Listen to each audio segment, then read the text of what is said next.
Msajili wa vyama vya siasa nchini Tanzania jana aliweza kutengua uteuzi wa viongozi wa Chadema akiwemo John Mnyika, bila kusahau naibu katibu mkuu Bara aliyekamatwa katika viwanja vile vya airport akielekea Ubelgiji.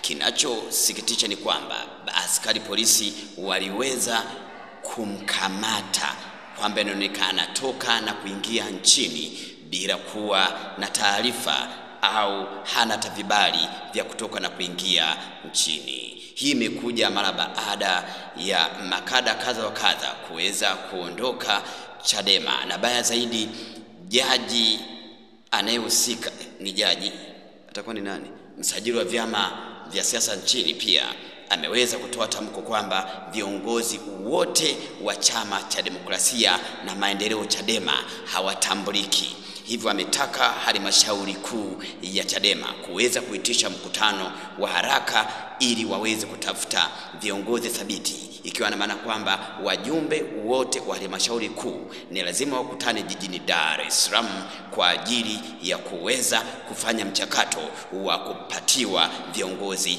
wapya. Ikumbuke pia mwenyekiti wa demokrasia na maendeleo Tanzania Bara, Mheshimiwa Tundu Lissu, bado yupo ndani kwa kesi inayomkabili ya kuweza kuhatarisha usalama wa nchi.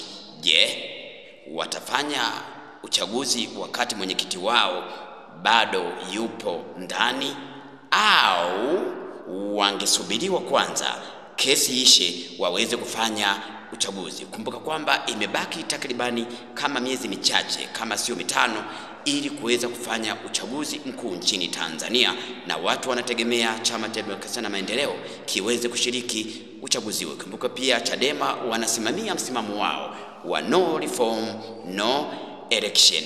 Nini maana yake? Wanataka mabadiliko yapi? Mbona sisi wananchi hatuyajui?